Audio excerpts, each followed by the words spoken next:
Perfecto, sí, se ve. Chávez Anabela Sí. Nagalí. Perfecto.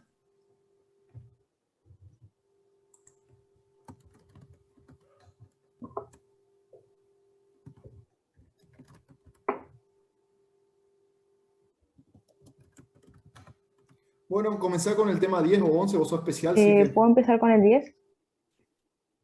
la que vos Eh, quieras.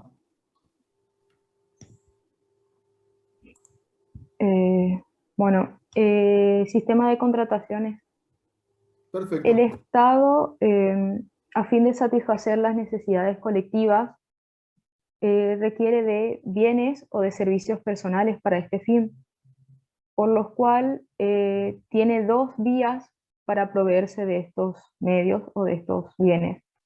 La vía coactiva, que tiene la potestad de ejercer su poder de imperio, es decir, de exigir tributos a los habitantes que se encuentran bajo su potestad, o de extraer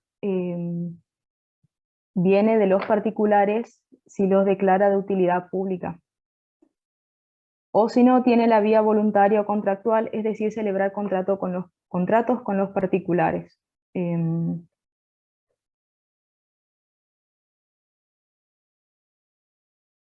de las partes es el Estado.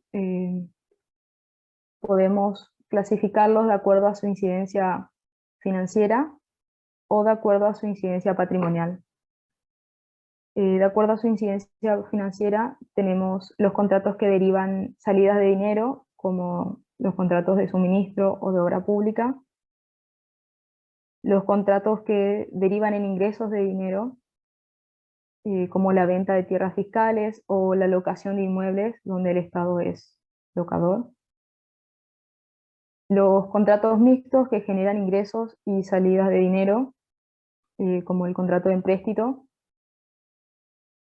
y los contratos en los cuales no interviene el dinero, donde básicamente está la permuta, donde el Estado permuta con los particulares.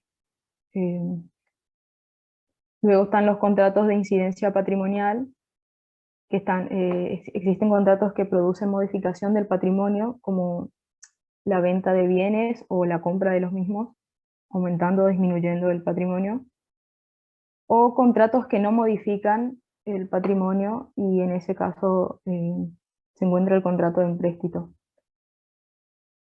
Eh, bueno, la ley provincial establece que el sistema de contrataciones del Estado a nivel provincial es el conjunto de normas, principios, organismos, procedimientos que mediante su operación permiten al Estado obtener o enajenar bienes, básicamente.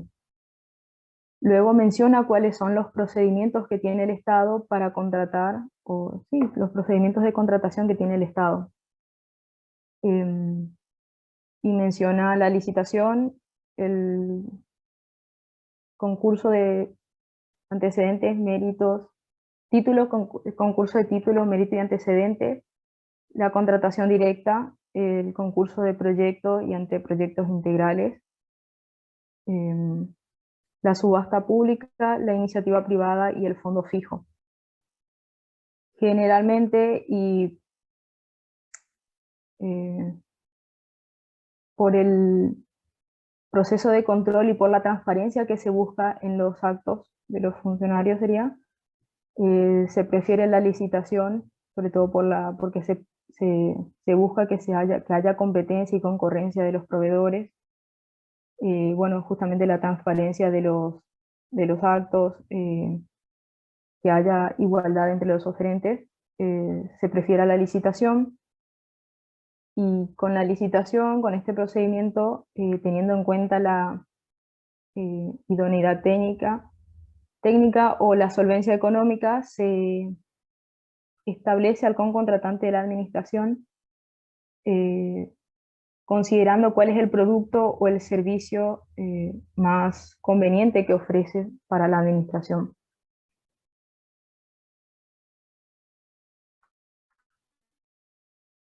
Eh,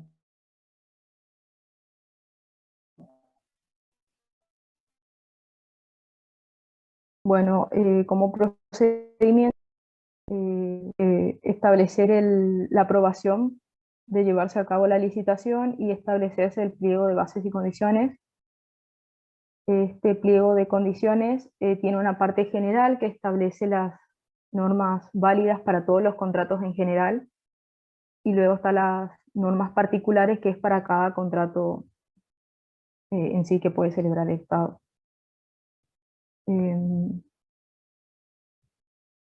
Luego se hace el llamado a la licitación, que debe hacerse por un día, la publicación en el boletín oficial, con una anticipación de 5 días a la apertura de sobres, contados desde el día de la publicación, o plazo de 10 días en caso de producirse el llamado en el exterior.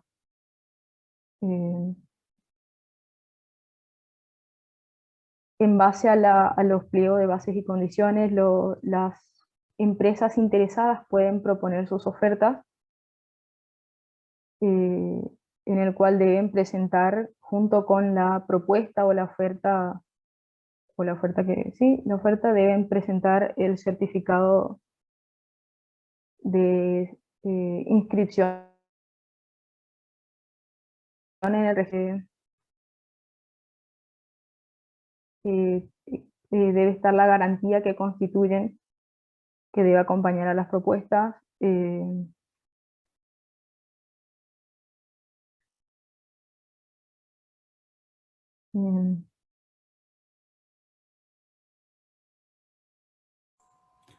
¿Qué debe contener una propuesta, digamos? Yo soy un oferente, por un medio público o por un medio privado, me entero de una licitación o me invitan y quiero participar. Vos comentaste recién ahí, por ejemplo, la garantía es uno, hablamos en las mesas anteriores y el registro de proveedores es otra. ¿Qué otros requisitos formales debe tener la presentación de la oferta? La carta de la carta de presentación de la sociedad. Uno también. ¿Qué otra eh, cosa, digamos? eh, Carta, no me acuerdo cómo decía, la carta de los bancos que certifique la solvencia económica de la empresa. Referencias bancarias y comerciales también me piden. Por eso está todo en el pliego. Yo cuando me Claro. entero o me invitan, me voy y compro el pliego. Y en el pliego dice qué tengo que presentar yo. Esto estaría en las consideraciones generales o en el pliego de bases generales, ¿sí? Que es para cualquier licitación, ¿sí? Sí. Entonces ahí dice, sobre uno debe contener. Y eso es lo que yo te estoy preguntando, que es lo que está dentro del decreto ley 2643. ¿Sí? Carta de presentación, referencias comerciales y bancarias, hablamos de la garantía. ¿Sí? ¿Qué porcentaje tiene que ser la garantía? Del 1% Sí. de la... ¿Y cómo yo puedo constituir esa garantía? ¿Qué elementos me da el decreto ley que yo puedo constituir?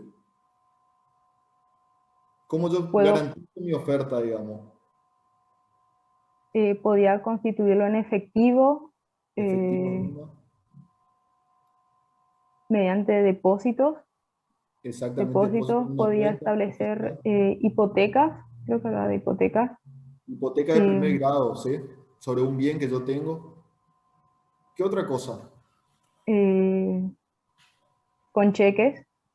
También. em, mm,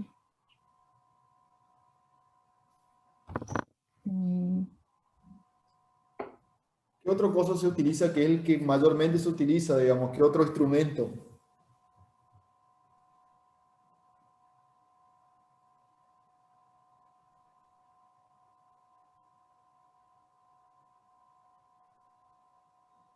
documentos, o sea, se puede entregar documentos. eh, Está bien lo que vos nombraste, son algunos. En realidad el decreto ley no, enumera claro. muchos. Pero hay uno que es muy conocido y se utiliza en la práctica. ¿Sí? Que hoy uno de los compañeros cuando dijo lo comentó. Creo que no sé si fue Centurión o fue la chica esta Barrientos. Había comentado bien y explicado bien el tema de las garantías, cómo se constituye el porcentaje y cuáles son los instrumentos.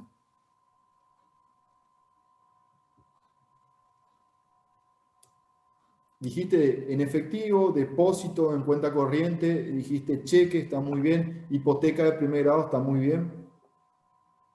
¿Qué otros o otro? ¿Seguro de caución puede ser? Seguro de caución. Ese es el que yo te estoy preguntando. ¿Y cómo se constituye un seguro de caución? ¿Qué representa un seguro de caución? ¿Quién me lo da? ¿Quién es el tomador del seguro? ¿Quién es el beneficiario en su caso?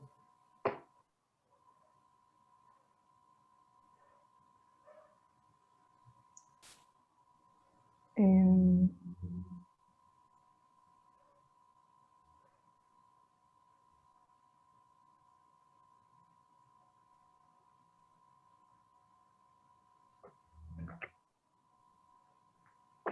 Si vos tenés que hacer un seguro de caución, vos vas a presentar una oferta al Estado, vos sos un proveedor del Estado.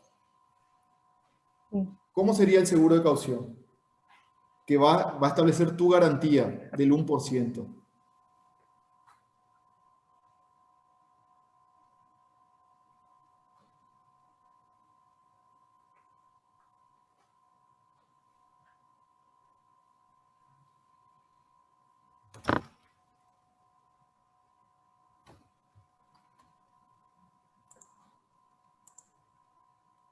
No, no me acuerdo.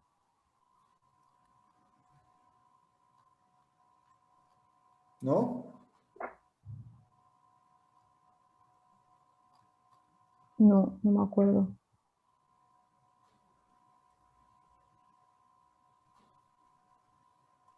Yo te pregunto porque está dentro del decreto ley cómo es el seguro de caución. En realidad explica cada uno.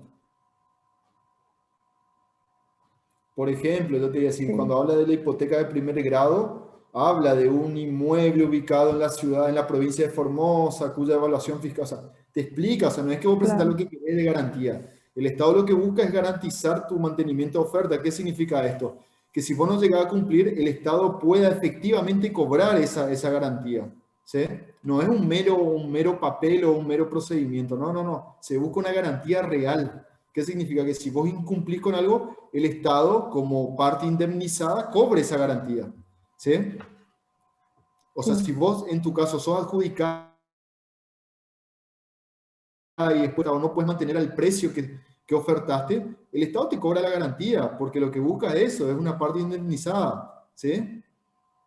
No te, sí, te lo dio a vos y no le dio a otro proveedor. Entonces vos, si no cumplís, tenés que pagar en síntesis. claro. Sí, sí.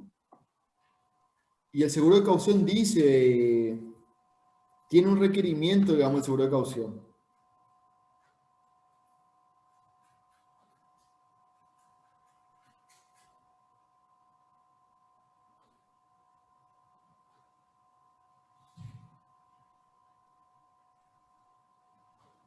Vuelvo a lo mismo y creo que le dije a todos los especiales. Siempre se pregunta a los Sí, especiales así.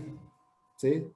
Siempre son aspectos más precisos que el resto por una cuestión de que solamente tienen que estudiar 2 unidades. Ustedes eligen qué unidad de comenzar y la idea es que se saquen una buena nota. sí. ¿No te No, acordás cómo es el seguro de caución? ¿Por quién tiene que estar emitido?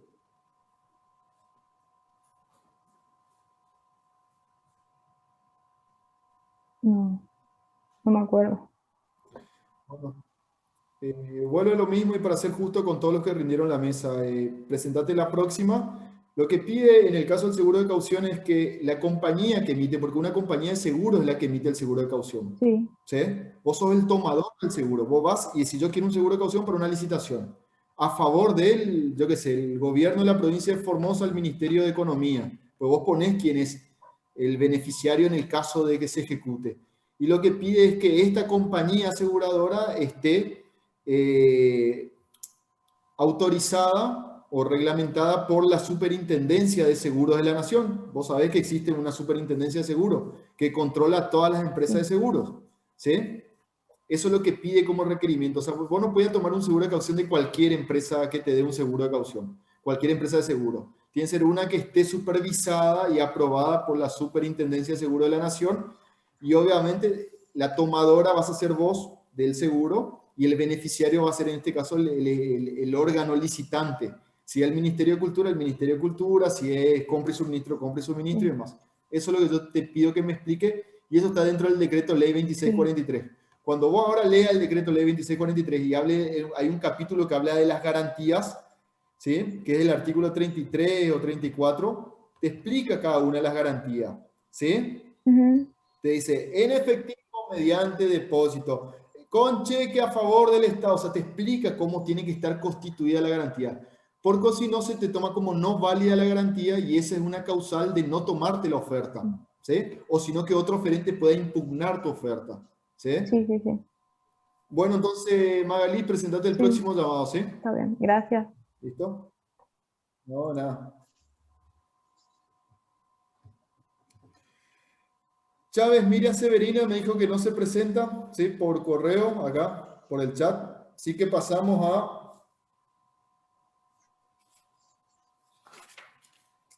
Galeano Germán Andrés. Sí, profe, acá, presente. Ahí te, Presente, profe. tu DNI, un poquito más abajo y déjalo firme. Galeano Germán Andrés, sí, perfecto. Me han presentado con la unidad 3, profe. Número 3 de control, perfecto. Sí. Bueno, y antes de hablar de los órganos de control, voy a hacer una pequeña introducción acerca de la teoría general de control. Dice que el control, Sí. la actividad que tiene el Estado de fiscalizar, está dividido en dos aspectos esenciales, el control directivo y el control administrativo. Decimos que el control directivo es el que está relacionado con quien ejerce el órgano del gobierno central de la Hacienda y se caracteriza por ser sustancial, genérico, global y de mérito. Tiene funciones de evaluación y previsión de los ingresos, tiene mérito, funciones de mérito, de calidad de gestión. Decimos que están orientados al control de los órganos al control que hacen los órganos volitivos. Después tenemos el control administrativo, que es el más, que es un criterio muy importante en esta rama, destinado a preservar o salvaguardar la regularidad de la gestión ejecutiva. Decimos que se caracteriza por ser formal, detallado y de legalidad, y tiene funciones de evaluación y de previsión de los ingresos y de los gastos. También tiene auditorías contables para descubrir los errores, si hay algunos errores, y este está orientado al control de los organismos públicos. Después, este control administrativo se clasifica en diferentes criterios, podemos analizarle diferentes criterios. Tiene criterios según la forma, según el sujeto que lo realiza, según el criterio del momento, según el criterio de continuidad, según el criterio de intensidad, según el criterio de la vía, de la viabilidad, según el criterio de la forma y de los efectos, según el criterio del sujeto que lo realiza, que es interno e externo, el que voy a analizar más tarde. Cuando la persona que ejerce, por ejemplo, interno, es cuando la persona que ejerce el control depende del sujeto controlado. Por ejemplo, el órgano que voy a hablar más tarde, que el síndico general de la nación depende del Poder Ejecutivo. Y en el externo tenemos un claro ejemplo acerca de la Auditoría General de la Nación también. Es un órgano independiente, un asistente técnico del Congreso de la Nación. Después, en el criterio del momento, tenemos preventivo, que se evalúa en un momento preventivo anterior. Por ejemplo, el presupuesto de 2020 se tiene que aprobar para después seguir con el presupuesto de 2021. Tenemos el concomitante, que se va realizando a medida que va transcurriendo el periodo. Por ejemplo, cada 3 meses, que tienen que presentarlo en el Tribunal Tribunal de Cuentas. Después tenemos el ulterior, que el ulterior es el que se realiza después para evaluar todos los gastos, las cuentas de inversión, financiamiento, entre otros. Después tenemos el criterio de continuidad, que puede ser alternado, sistemático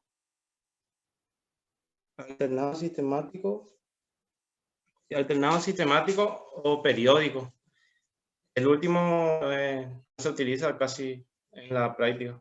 Después tenemos el criterio de la intensidad, que puede ser analítico o sintético analítico, hace un control riguroso, un control un control, ¿cómo se? Un control riguroso, un control, sí, un control riguroso en cuanto a la administración pública. Después tenemos el de la vía escogida, que puede ser directo, indirecto, directo en presencia del auditor, indirecto. Tenemos el de la forma, que puede ser recesiva o escritural. Y también tenemos de los efectos, que puede ser positivo o negativo. Positivo es, por ejemplo, cuando se ejerce un control exacto sobre una persona que está cumpliendo la administración. Por ejemplo, lo supervisan constantemente. Y después tenemos negativo, que se siente supervisado, por ejemplo, por una cámara, las cámaras o así, profe.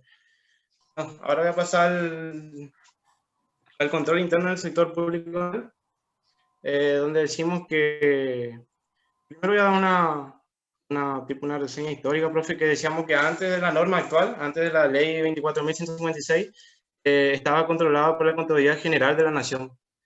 Después salió la ley 24.156, en donde el Congreso aprueba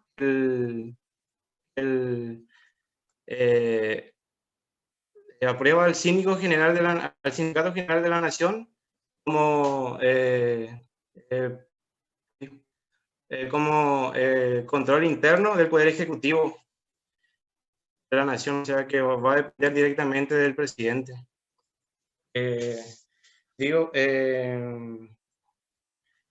Después, la Sindicatura General de la Nación forma parte ahora de un sistema integrado de la Sindicatura General de la Nación, que es un órgano normativo, decimos que es un órgano normativo de coordinación y supervisión.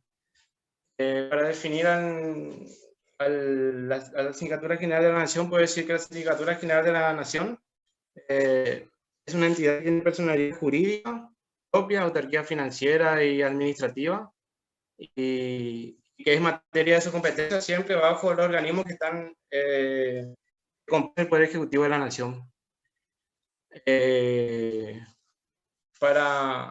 Me olvidé decir que también para ser síndico de la Nación hay varios requisitos, como por ejemplo tener la carrera en el área de economía, contabilidad o derecho. También tener una experiencia de 8 años en administración, financiero y de control contable. También tiene rango, el presidente, el ejecutivo lo asigna con un rango, el Congreso lo asigna con el rango de secretaría secretaría del sindicato, de la Sindicatura de la Nación. ¿Qué más? El síndico general cuenta con 3 síndicos generales adjuntos. En caso de ausencia, licencia o impedimento, los sustituirán en el orden que el sindicato asigne, o sea, que el sindicato general asigne. Después tenemos las funciones de la SIGEM, que consisten en dictar y aplicar las normas de control interno, siempre coordinado con la Auditoría General de la Nación.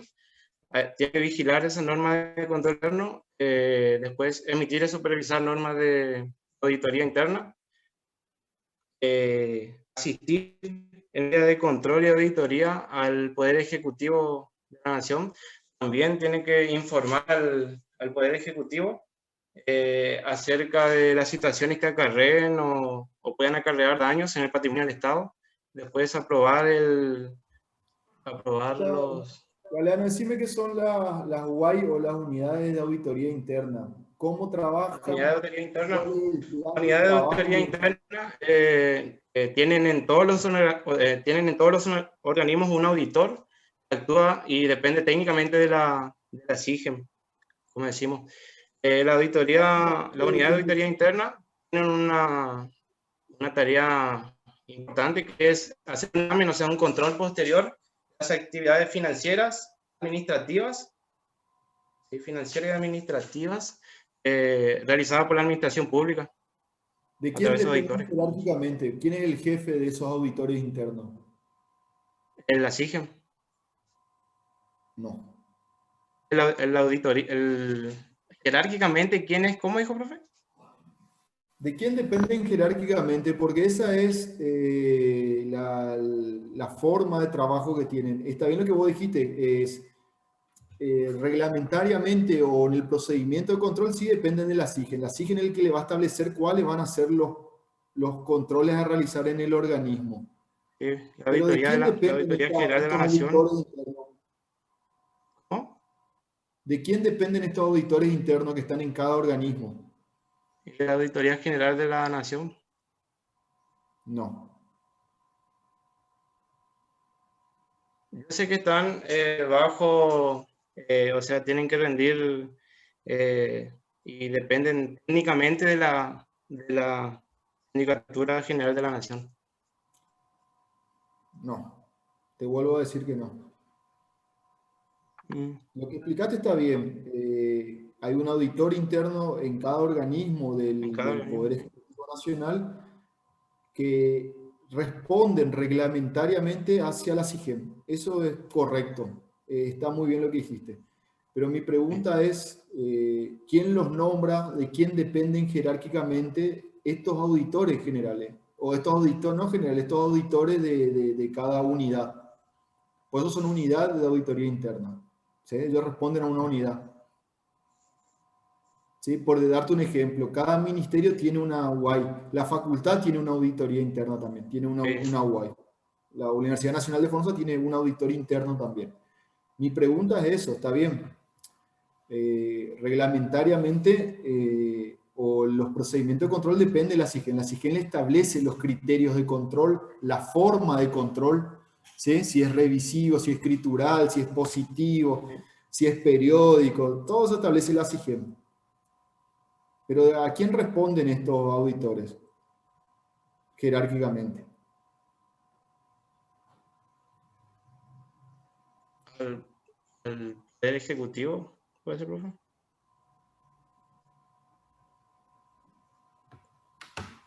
Poder Ejecutivo es muy amplio. Mm. A la auditoría internas, la auditoría interna. No, no, la auditoría interna, ¿a quién responden? No a ellos no responden a ellos mismos. ¿Sí? Ah, Yo soy un auditor, por ejemplo, de la facultad.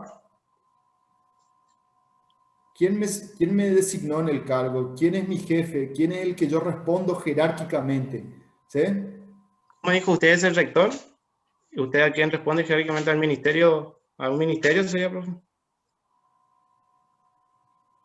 Yo, al Por ministerio que ahí, está a cargo de mi jurisdicción, yo respondo directamente. por ahí sería, pero ¿cómo a quién respondo yo, digamos? Jerárquicamente. Jerárquica es jerarquía. ¿Sí? Yo ¿Sí? soy un auditor interno de quién es mi jefe o quién es, o yo soy subordinado de quién. Si usted es y la, la administración pública que corresponde, sería, o sea, la que está asignado como auditor, usted responde Bueno, ¿y a cómo sería esa eso? organización. Eh, a esa administración pública, profe, no sé, La sí, administración esa pública es administración muy pública, amplio. esa, En la administración pública están todos los organismos, está la sí, Hacienda están Central, está la completamente, descentralizada, están las empresas del Estado, están los organismos de la seguridad social, los organismos, la Hacienda de erogación, que son las empresas, es muy amplio la administración. ¿Sí? sí.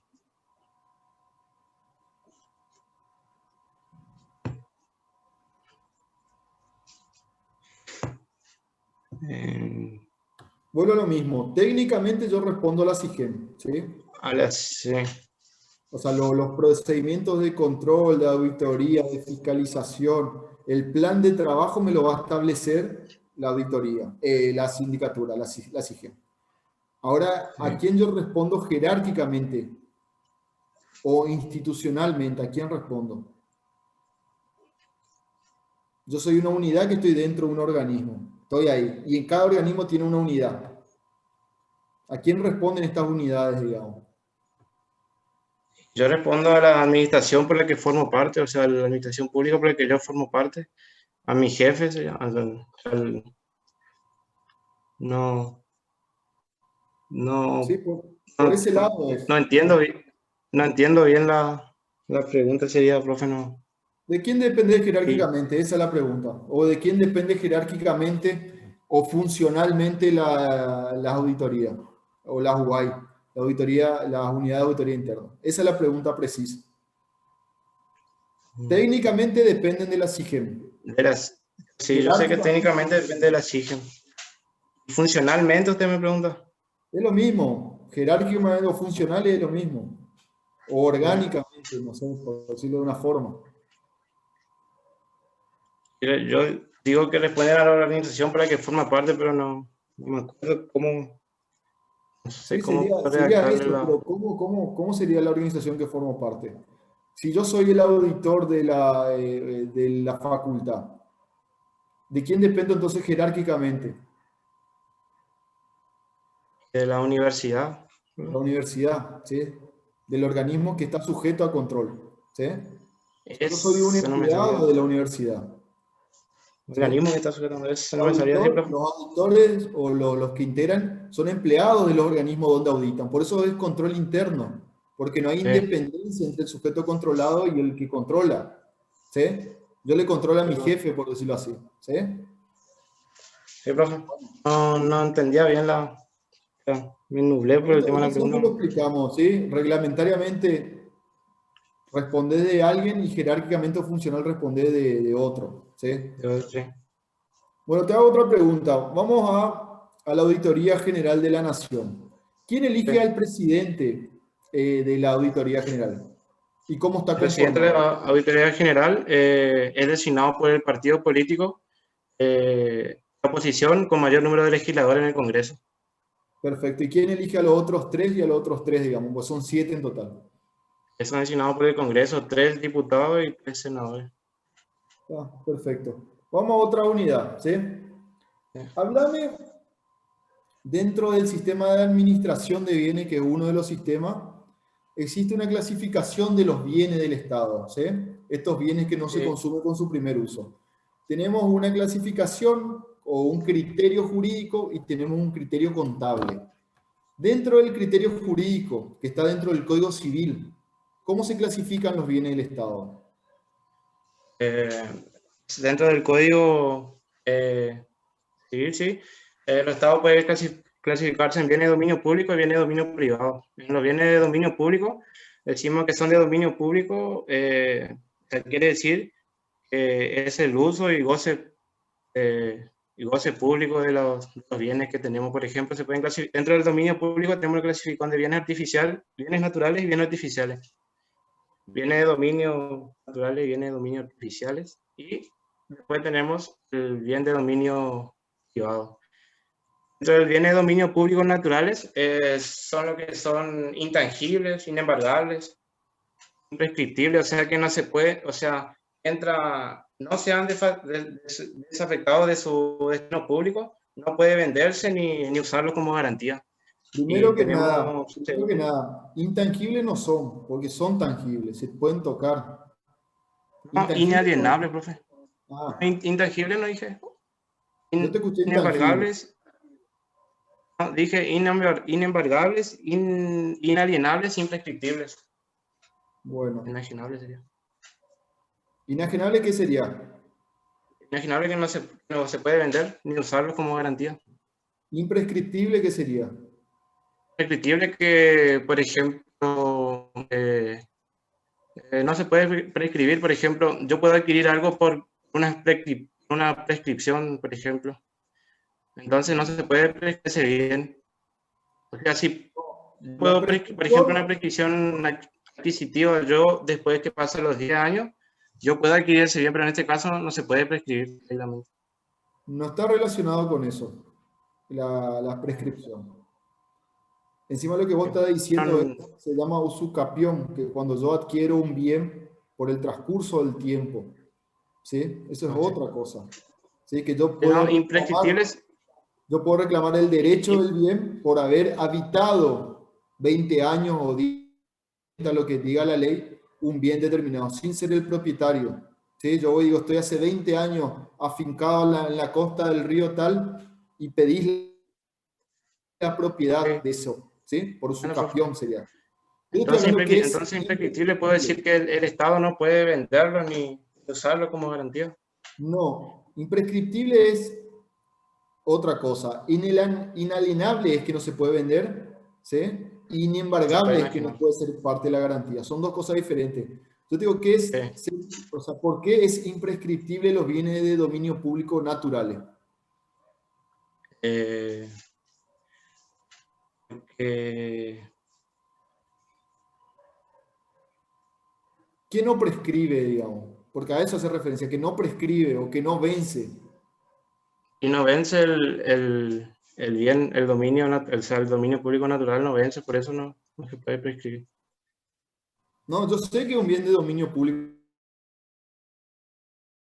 natural prescriptible, o sea, que no prescribe. Y no puede prescribir porque es un bien natural, por ejemplo, ¿Qué es prescribir los primero que mares nada? territoriales o los mares interiores, yo no puedo prescribir porque ya forma parte de la naturaleza del bien del Estado. Entonces es imprescriptible. No yo puedo ir a hacerme dueño de eso, sería, profe. No, la prescripción está relacionada a otra cuestión. Por ejemplo, yo gano un juego, un sorteo, y en el ticket dice que a los 15 días prescribe el premio.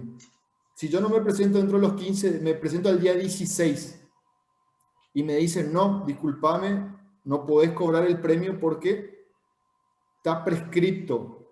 Y así te puedo nombrar 10.000 cuestiones, ¿sí? También Sí, sí, profe, entiendo. Sí. ¿La prescripción a qué hace referencia en ese caso? ¿A la pérdida de qué? La pérdida de un bien sería. No, el bien, sí, puede ser un bien, pero la prescripción hace referencia a qué, a la pérdida de qué. O la imprescripción, que lo que estamos hablando es a la no pérdida de qué. A la novia de esos bienes del que corresponde al dominio público. No, Sería. es la pérdida o no del derecho sobre el bien. Por eso es Claro, sí, profe, imprescriptible.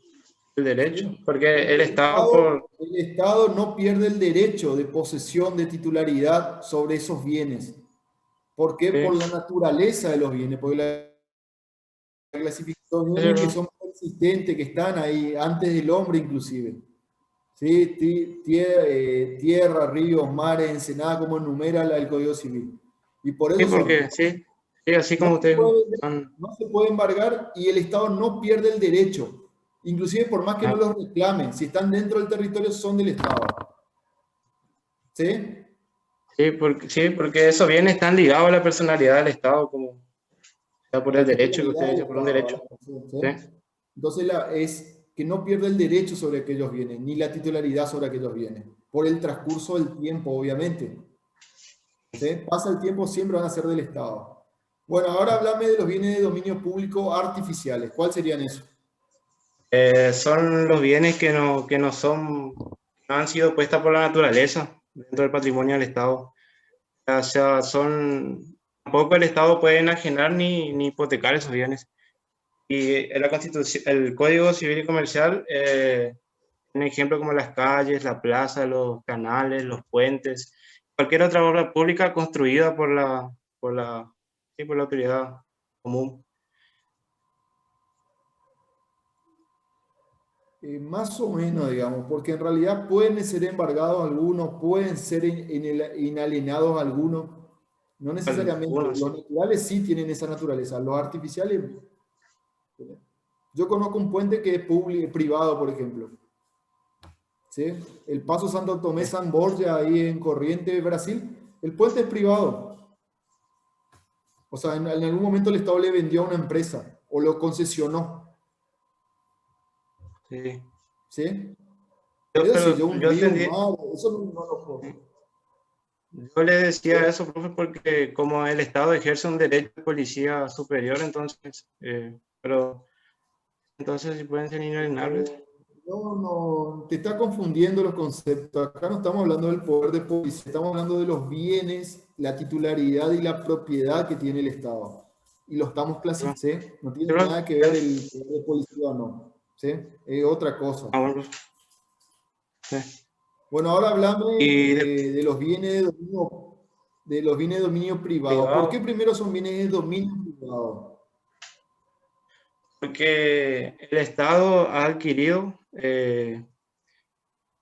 o sea, adquiere por apropiación o por cualquier otro modo. O sea, por ejemplo, los bienes que no tienen dueño, los lagos No, navegables sin dueño. para. O sea, que sean de Primero, dominio ¿qué privado quiere diferencia decir que están afectados al uso de un sector de la población. O sea que, Eso es, ¿sí?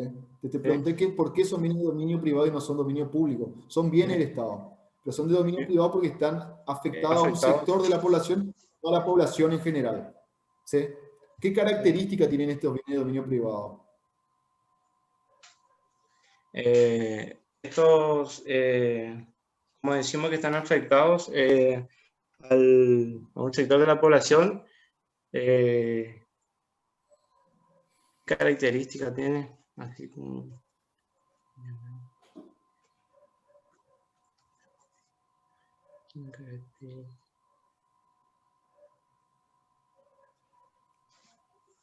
y no, la característica que me acuerdo es que no pueden enajenar. Si están prestando un servicio público, por ejemplo, no pueden enajenarse.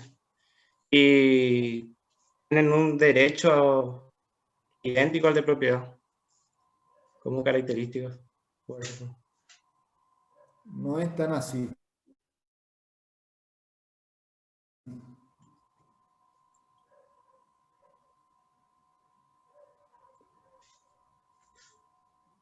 Si están afectados a una prestación de servicio público, no pueden enajenarse. ¿Y si no están afectados a un servicio público? Si, si no están afectados, y sí, profe, pues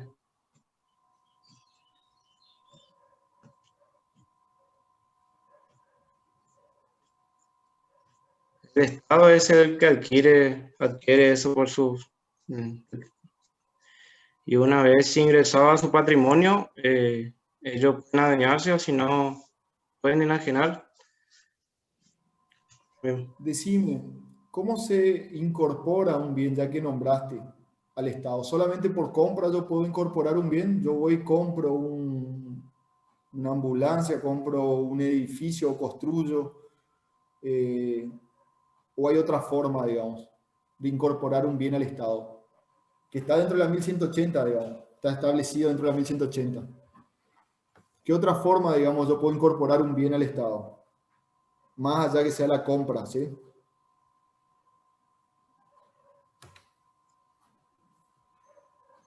De otra forma, puedo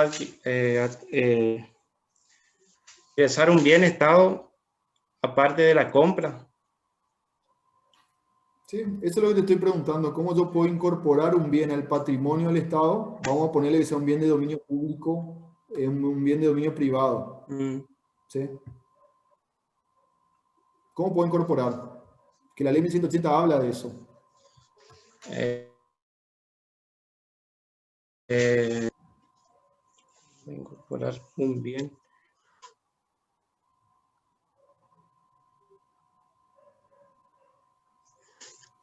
¿Sí? Cuando yo compro es a título oneroso. ¿Sí? Sí. Hago un boleto de compra-venta, hago una permuta. Bueno, puede haber varios instrumentos, digamos, yo puedo comprar. ¿Sí?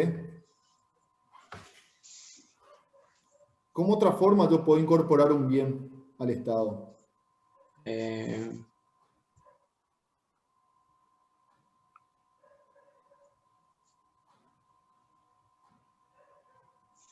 ¿Cómo puedo incorporar un bien al Estado?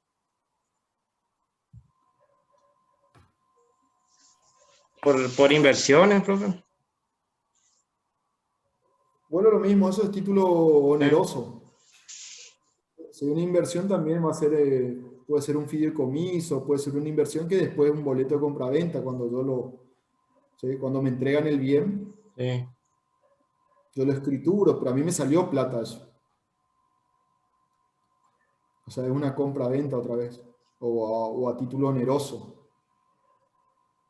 Pero ¿de qué otra forma el Estado puede incorporar bienes?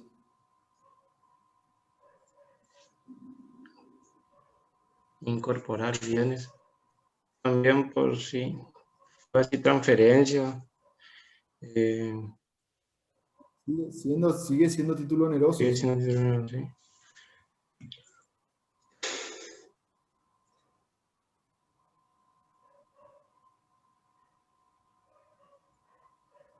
Dale, vamos Galeano que tenemos que tomar al resto de los compañeros. Y él es una pregunta muy obvia la que te estoy haciendo. ¿De qué otra forma se puede adquirir? ¿Qué otra forma? La ley enumera y dice inclusive el procedimiento.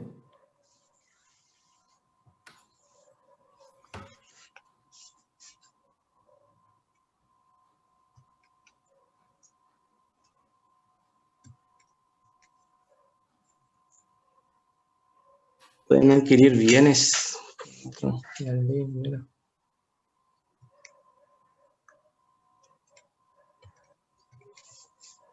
Por medio de deudas también, profe, por medio de deudas, por medio de créditos. También estoy hablando.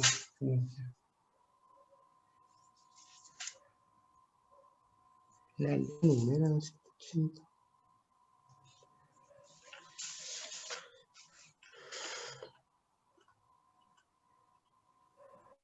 Te pregunto porque es una metodología muy utilizada dentro del Estado y generalmente se aplica mucho y la ley 1180 establece cómo es el procedimiento, cómo es la evaluación en el caso de estos bienes.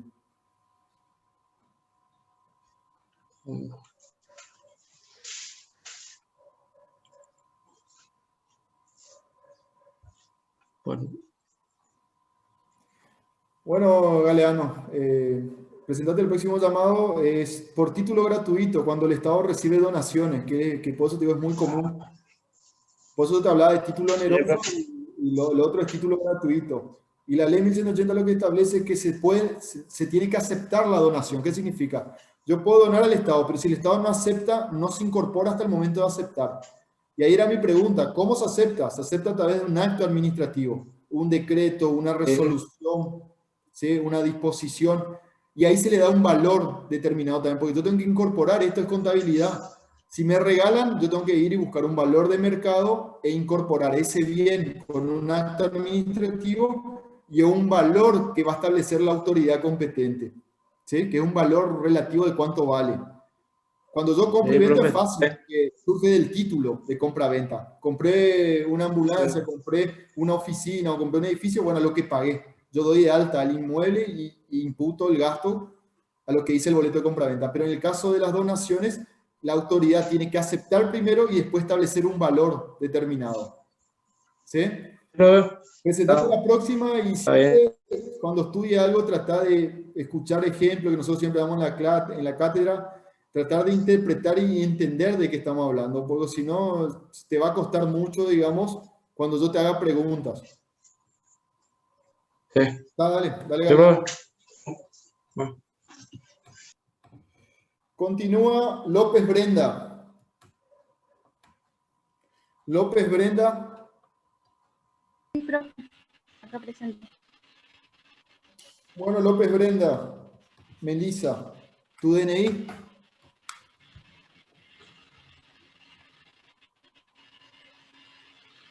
Ahí lo ve. Sí, está perfecto.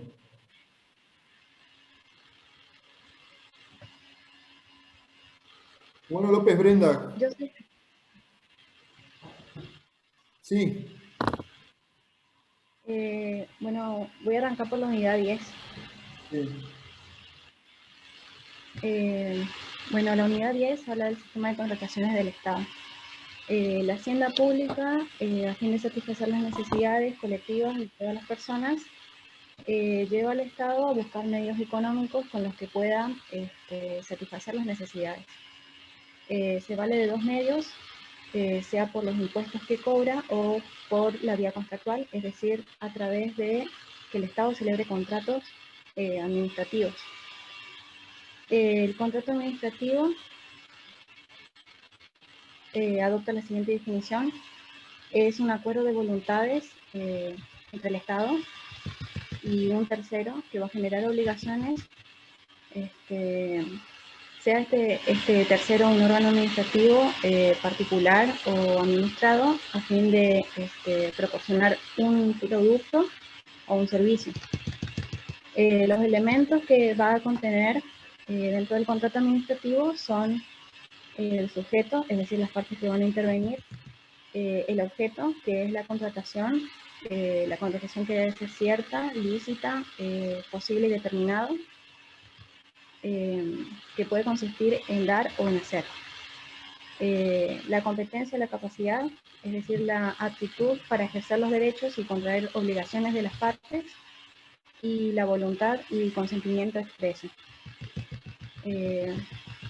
Luego está la forma, que son ciertos requisitos formales que deben contener para que tenga solemnidad, y la causa, que son las circunstancias que dieron origen a la contratación. La clasificación de los contratos puede ser de acuerdo a la repercusión financiera o patrimonial. Dentro de la financiera están los contratos que van a derivar de gastos, sean contratos de suministros, de obra pública, de locación de inmueble o de servicios de consultoría.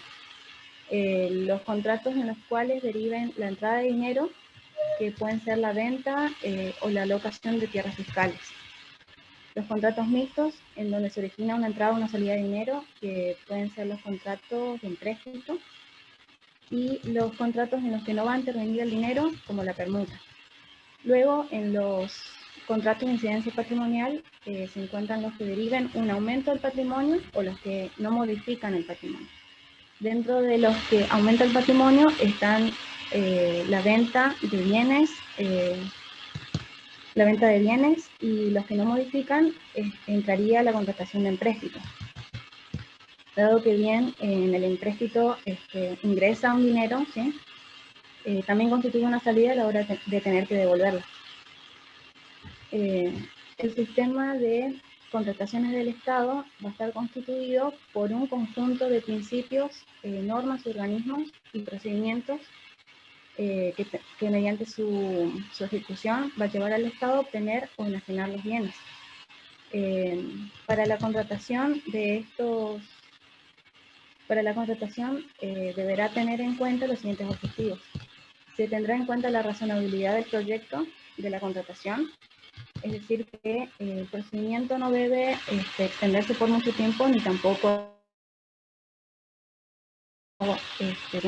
contratar. La publicidad y la transparencia de todo el proceso, para asegurar y promover la concurrencia de los oferentes.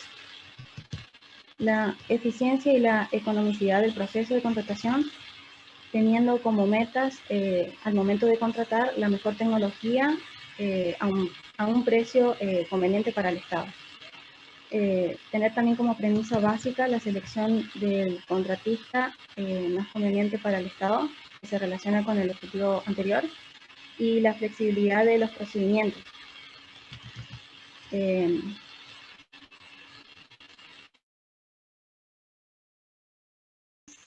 De contrataciones, ¿sí? Se va a tener en cuenta la unidad, va a estar conformado por una unidad de contratación en jurisdicción del Ministerio de Economía, Obras Públicas y Servicios Públicos, y una unidad operatoria que va a depender orgánicamente de la unidad central de contratación.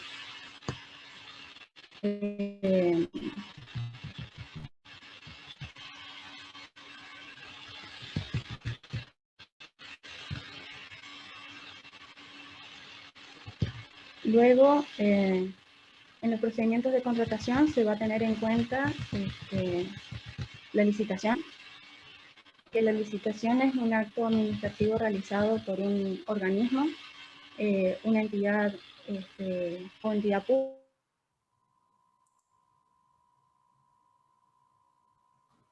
Hola, sí, no te escucho.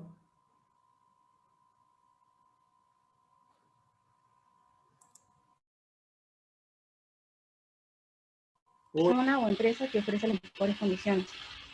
En el procedimiento se va a llevar a cabo mediante la autorización del presupuesto, que solamente va a poder convocar y adjudicar y llevar a cabo la obra pública si se cuenta con los recursos, ¿sí? Con los recursos suficientes para hacerlo. El pliego de condiciones, que es el conjunto de cláusulas en donde se va a establecer las condiciones del contrato, que dentro de este se encuentra el pliego de condiciones generales, que son condiciones generales para todos los contratos de administración, y las condiciones particulares, el pliego de condiciones particulares, condiciones para cada contrato en particular. Luego se procede al llamado de la licitación, ¿sí? Luego de producirse los informes técnicos, se dispone al llamado de la licitación. En esta fase se va a proceder a publicar el llamado en los diarios de mayor circulación, en el boletín oficial, durante un día y con anticipación no menor a 5 días a partir de la fecha, previos a la fecha de la apertura. En el caso de que sea necesario. Brenda, perfecto, perfecto, está bien hasta ahí. Que los compañeros también que hicieron el procedimiento de contratación establecido por la ley 1180. Se puede contratar por licitación pública, por título de méritos y antecedentes, por fondos fijos, contrato directo, iniciativa privada, concurso de proyectos y de proyectos. Decime, ¿cómo es el tema de la iniciativa privada? ¿Cómo es el procedimiento? En la iniciativa privada, bueno, nace del sector privado. No hay una, o sea, no está el Estado no tiene conocimiento de cierta necesidad que hay entre las personas o la comunidad.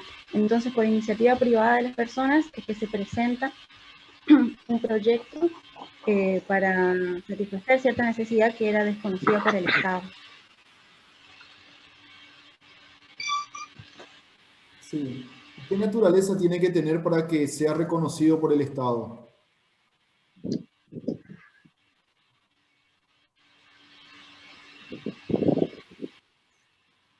Y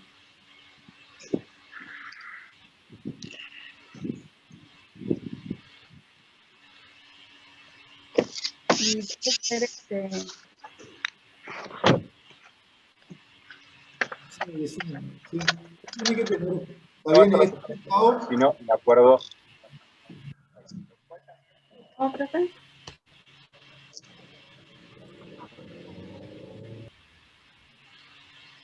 Tiene que tener, está bien, es presentado por particulares, eso está bien, por una persona física o una privada, presentan un proyecto, digamos, pero para que el Estado considere eso, ¿sí? La viabilidad, digamos, que tiene ese caso, ¿viste? Tienen que establecer la viabilidad, tanto jurídica, económica, como la parte financiera también, o sea, de dónde financiar el proyecto. ¿Qué tiene que tener esta iniciativa o este proyecto privado? Y tiene que ser razonable, tiene que ser presentado por escrito. No, eso seguro. Cuando yo presento un proyecto, obviamente se entiende que es por escrito, con toda la documentación, los planos, yo qué sé, la información que sea necesaria. Pero el Estado, contrataciones del Estado, o sea, el Estado es el que va a contratar y el que va a hacer la obra o el servicio o lo que fuera. ¿Qué tiene que tener?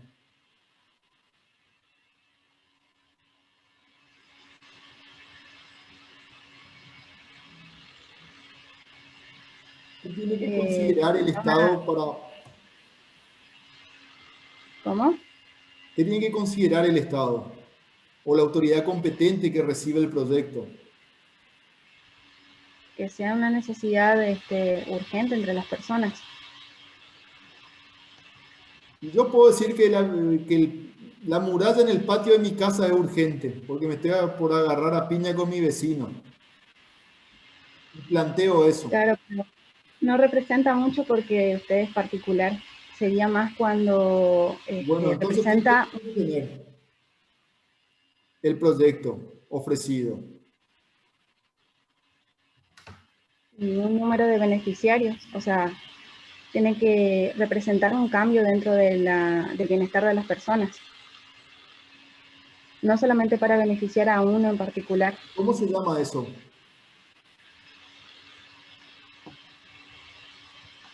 ¿Por qué se interviene el Estado?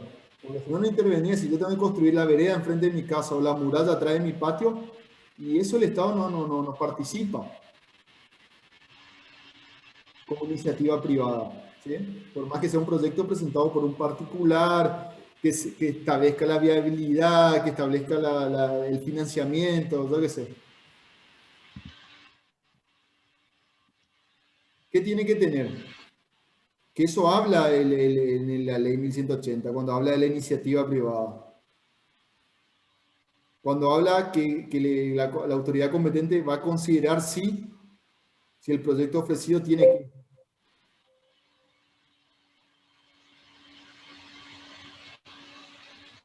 Eh,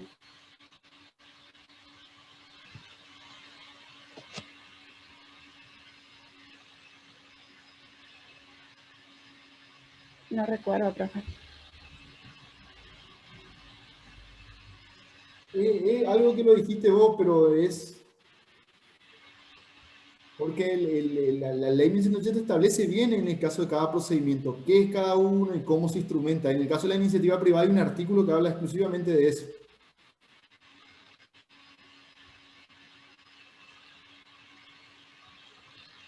Junta de firmas, convocatoria.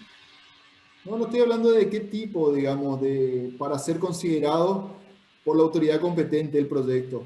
O sea, en síntesis, si vos me presentas un proyecto y digo, sí, este proyecto es viable como iniciativa privada. ¿Qué yo tengo que determinar como Estado? Primer punto. Antes de la viabilidad económica, jurídica, financiera, antes de decir si es legal, tenemos la plata para hacerlo, se va a financiar con, yo qué sé, con impuestos, con un préstamo, yo qué sé. Esa es la viabilidad, en este caso financiera económica. Y también la jurídica, que corresponde. ¿Sí?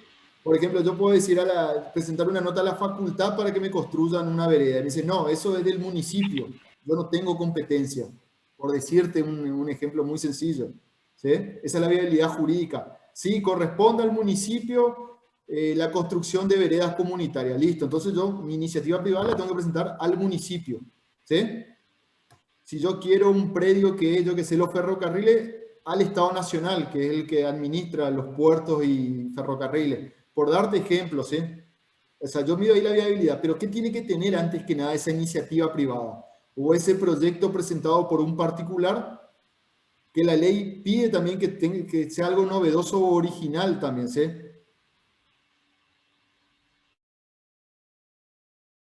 Original.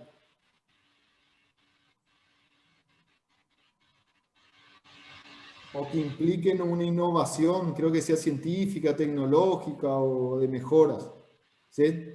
Yo tengo que proponer algo que mejore, digamos. Sí, Pero ¿qué interés tiene que tener ese? un interés colectivo. Para que sea factible para la autoridad competente. Debe haber ¿Qué es lo fundamental? un interés colectivo. El colectivo puede ser yo y todos mis vecinos que nos construyan la vereda del patio. Vuelvo lo mismo, es colectivo, pero no. Vuelvo lo mismo, el Estado en ese caso no participa nuevamente. Y el articulado este que yo te digo, lo primero que tiene que hacer es eso, considerar si el proyecto ofrecido qué tiene.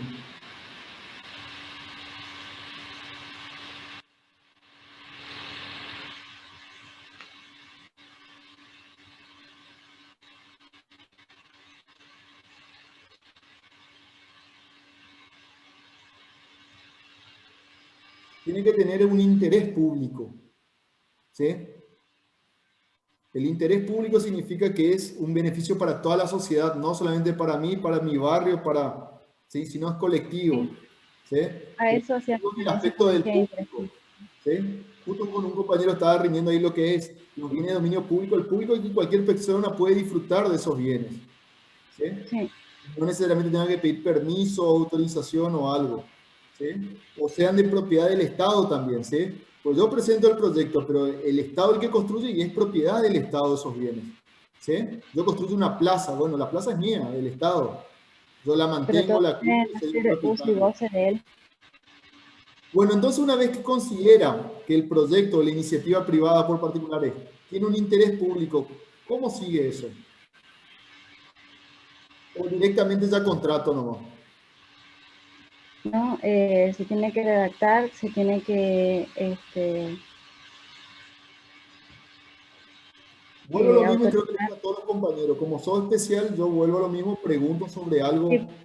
¿Sí? ¿Qué tiene que tener esta iniciativa privada? Ya dijimos que tiene interés público, listo. El proyecto presentado por la compañera Brenda tiene un interés público. Por ejemplo, construir un camino comunitario o una plaza para el barrio, y es novedoso, es original y presenta, yo que sé, un proyecto. ¿Sí? Ya dije, sí, es interés público y por lo tanto el Estado tiene que financiar. ¿Cómo sigue eso? ¿Te doy la plata y que lo construyan o qué tiene que hacer? ¿O cómo continúa eso? eh, tiene que, bueno, después de eso tiene que ser presentado, tiene que explicarse muy bien cómo se va a llevar a cabo, sea la naturaleza de la obra, si es una construcción o es, por ejemplo, un servicio. Por ejemplo, si es que el servicio de remisas no está regulado, se puede presentar algo así, en el caso de que no exista. Y bueno, estar autorizado por el Estado para... Mira, no está muy relacionado. Solo que yo voy a esto. Acordate que vos presentás la iniciativa, el proyecto, donde vos decís, la plaza va a tener 100 metros cuadrados, va a tener una cancha de fútbol, va a tener una parte de esparcimiento. Como novedoso va a tener, yo qué sé, equipo yo qué sé, algún tobogán o algún equipo de gimnasia novedoso para hacer ejercicio. Vos presentás el proyecto, el Estado agarra el proyecto así, te da la plata y va a hacer o cómo está relacionado. Primero dice, sí, es de interés público, se va a beneficiar toda la gente del barrio, más que gente que venga de otro barrio, yo qué sé. Está el interés público. Pero ¿cómo el Estado, que es el que va a financiar esa iniciativa privada, organiza esto internamente? O sea, como Estado, como organismo del Estado. O dice, no, listo, toma la plata, Brenda, hace lo que quiera. Porque acordate, estamos hablando de contrataciones del Estado, ¿sí? Se entiende que el Estado tiene que contratar, en este caso una empresa constructora, se tiene que construir de acuerdo al proyecto, se tiene que controlar, se tiene que ejecutar. O sea, tienen todo un conjunto de procedimientos propios del Estado, como el Estado contrata, ¿sí? ¿Cómo sigue entonces esto después que se declara este interés público?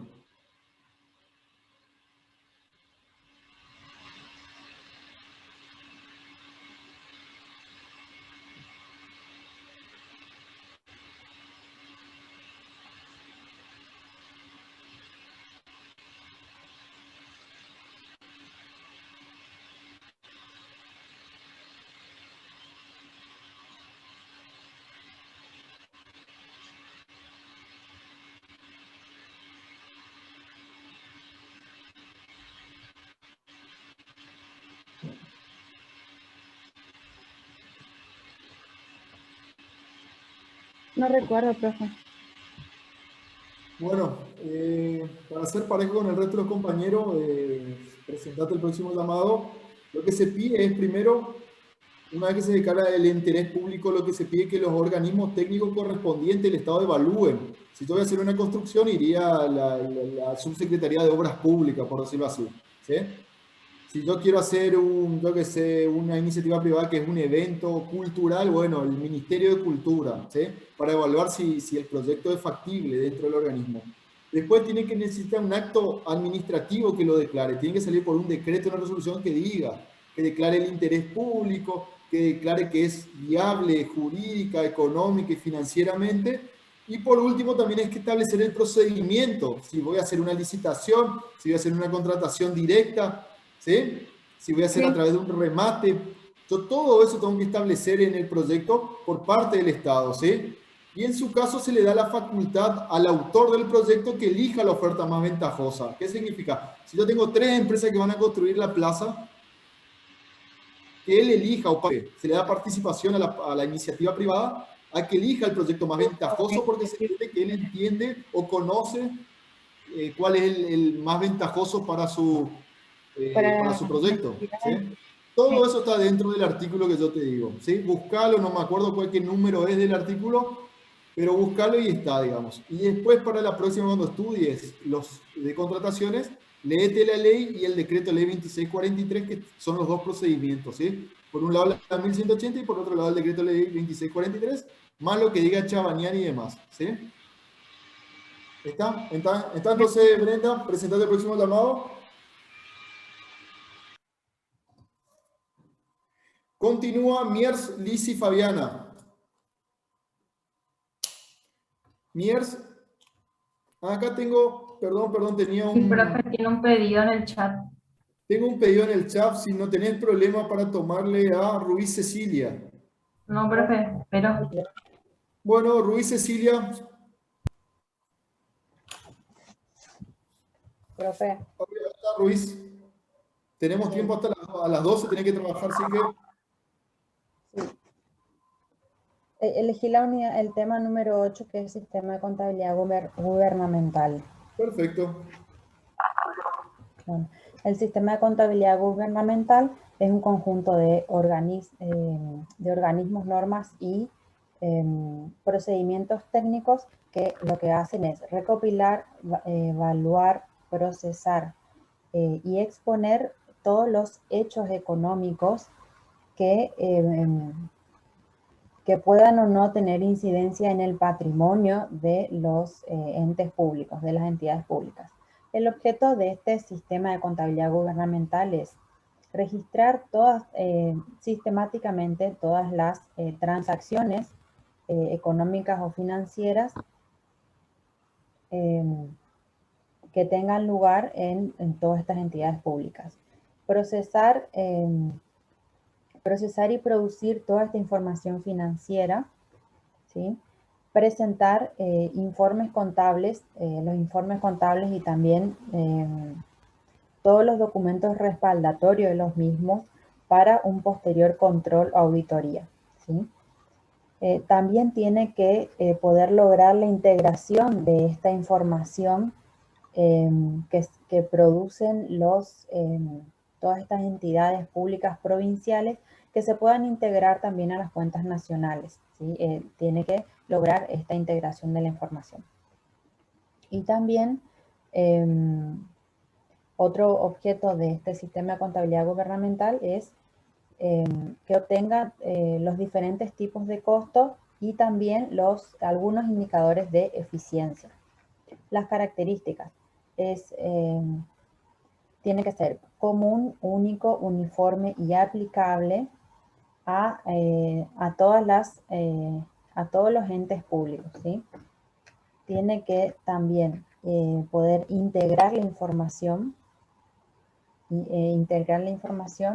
en cuanto a la ejecución del presupuesto de todo lo relativo al sistema, a la tesorería, perdón, y también al patrimonio, ¿sí? Tiene que exponer también todos estos datos relativos a la ejecución presupuestaria en cuanto a las informaciones tanto financieras como patrimoniales. Y dicta las normas contables, no, es una característica, dicta las normas contables que van a seguir todos los entes públicos. El órgano rector de este sistema de contabilidad gubernamental es la Contabilidad General de la provincia, que está compuesta por un contador general y por un subcontador, ¿sí? Ambos son elegidos por el Poder Ejecutivo. El contador general lo que hace es dicta la reglamentación de esta Contaduría General y también le asigna actividades o funciones al subcontador. Los requisitos para ser contador general y subcontador son: tienen que tener un título universitario en contador público, tienen que ser argentinos o naturalizados y tener por lo menos más de 5 años de experiencia en el área administrativa financiera del sector público provincial. Las competencias de este órgano rector son dictar las normas contables profesionales que van a seguir todos estos entes públicos, velar porque este sistema de contabilidad pueda ser aplicado en cada uno de los organismos e instituciones públicas de la provincia. Asesorar técnicamente también a todos los organismos que soliciten la asesoría sobre contabilidad que se le solicite. También tiene que asegurarse que el funcionamiento que esté correcto, todos los registros contables que se realicen en cada uno de los organismos del sector público provincial. También dicta los estados contables financieros que son obligatorios y que son posteriormente presentados frente a la honorable legislatura. También realiza informes financieros sobre lo que sea disponibilidades, caja, patrimonio del... Una pregunta, Cecilia. La Contaduría General es el encargado de hacer la cuenta de inversión o la cuenta general del ejercicio. ¿Sí? Sí. Decime, ¿a qué fecha tienen que presentar? ¿A quién tienen que presentar? ¿Y qué debe contener como mínimo, de acuerdo a lo que dice la ley? Bueno, tiene que ser presentada antes del 30 de abril. Es presentada ante el Tribunal de Cuentas y debe contener como mínimo los estados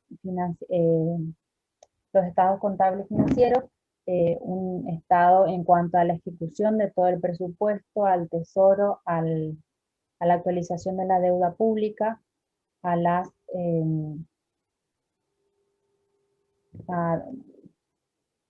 tiene que también contener un informe sobre la gestión financiera y también un informe sobre los recursos que tengan una afectación específica. Y es el 1 de marzo donde el gobernador de la provincia tiene que justamente dar cuentas frente al Tribunal de Cuentas sobre esta cuenta ahorro inversión. El primero de, valga la redundancia, el gobernador, ¿dónde presenta, digamos, su discurso? Y aparte estamos hablando 1 de marzo y 30 de abril. Claro, el 30 de abril tiene que estar presentada la cuenta. Sí, al Tribunal de Cuentas. Y generalmente sí. Generalmente es el 1 de marzo. ¿Y cómo si falta 2 meses todavía para que esté la cuenta? ¿Qué pasa el 1 de marzo, digamos? Que es cuando se inician las sesiones. ¿Qué tiene que hacer ahí? Tiene que exponer... Pero vuelvo a lo mismo, no es la cuenta de inversión. La cuenta de inversión recién el 30 de abril va a estar presentada y terminada.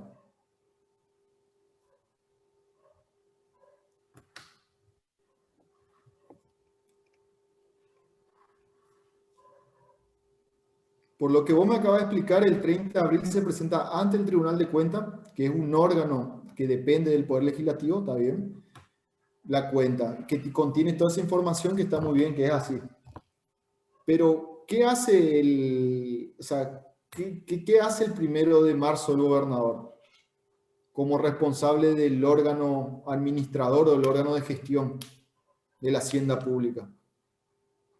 Lo mismo hace el intendente, lo mismo hace el presidente, tanto nacional o municipal. Claro, expone todo el cumplimiento que se hizo del presupuesto del ejercicio anterior. Sí, eso sí, pero no es la cuenta general. La cuenta general va después. ¿Sí? Hace un rendimiento, o sea, rinde cuenta de su gestión del año anterior, pero de aspectos generales, digamos, y en donde la parte financiera es uno solo. Al 30 de abril se presenta toda la documentación y este órgano rector es el encargado, ¿sí? Bueno, te hago una pregunta. Vamos a... el sistema de tesorería, ¿sí? ¿Cuáles son los sistemas de organización del sistema de tesorería? Y para ayudarte existen 3 sistemas de organización del sistema de tesoro. Bueno, sí. Tenemos el sistema bancario, ¿Sí? ¿sí? En donde se-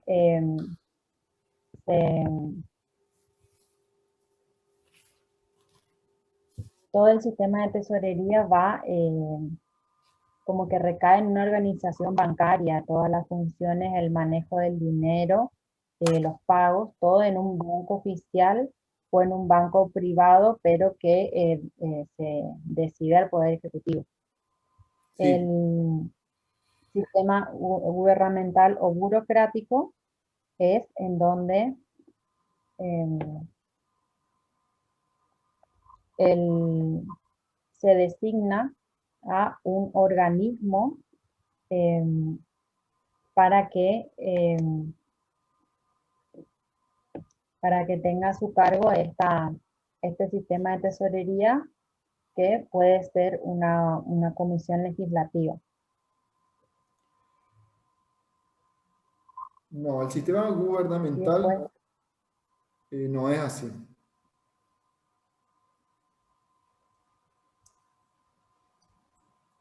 ¿Dónde recaería el sistema del tesoro o el sistema de tesorería en un sistema gubernamental? El sistema bancario, también lo explicaste bien, recae sobre una entidad bancaria, sea pública o privada, recae todo el movimiento de fondos, tanto la percepción de los ingresos como el pago de los gastos y la custodia de los bienes, que serían las funciones que tiene el sistema de tesorería.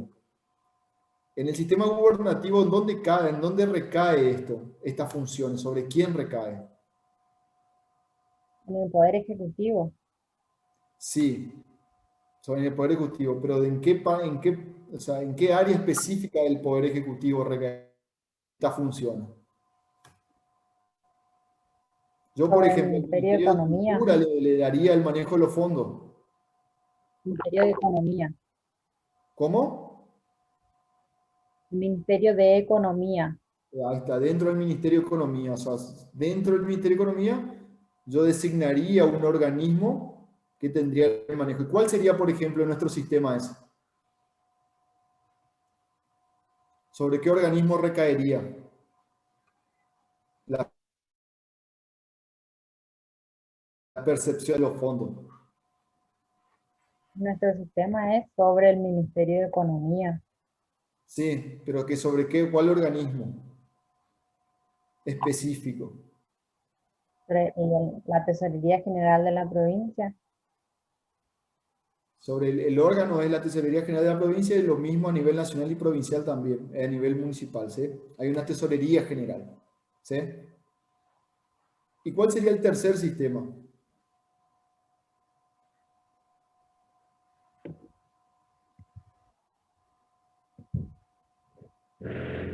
Uno recae sobre una entidad bancaria, otro recae sobre un organismo específico dentro del Poder Ejecutivo y dentro de un ministerio, y tenemos un tercer sistema. El tercer sistema sería donde recae sobre un organismo legislativo. Sí, en realidad es sobre un comité o un organismo Legislativo. creado por el órgano legislativo. ¿Cómo se llama ese sistema? ¿Y Burocrático cómo se también. organiza?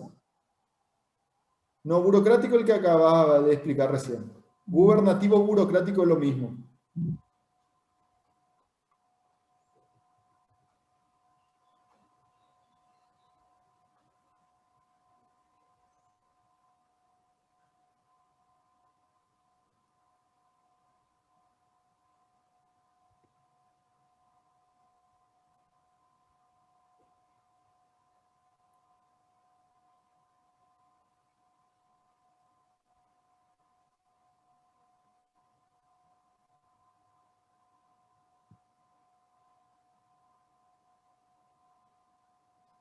Recuerdo el nombre, profe.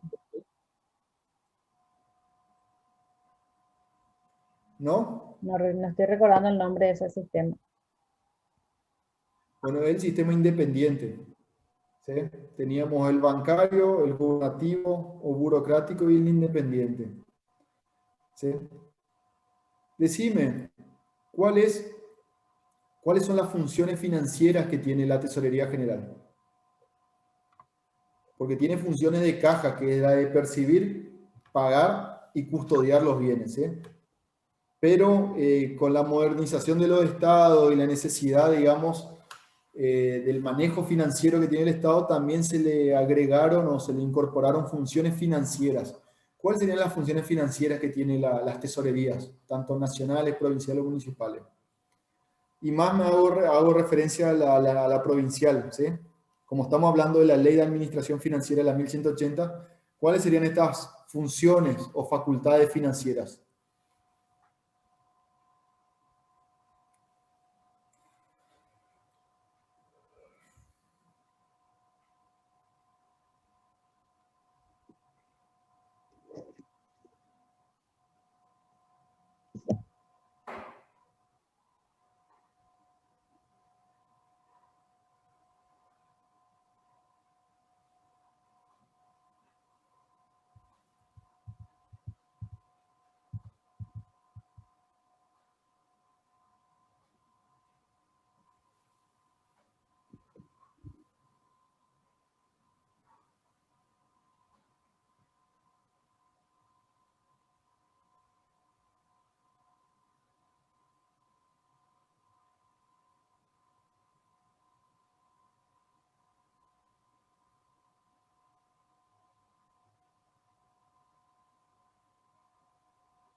No, profe, no recuerdo. No estoy segura. ¿No estás segura? Pensá porque si no, no podemos continuar, ¿eh?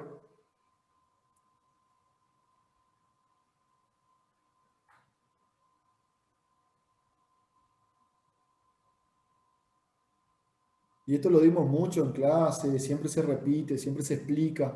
En la diapositiva está bien especificado las funciones de caja por un lado y funciones financieras de otro lado. Chabañán también habla de funciones financieras.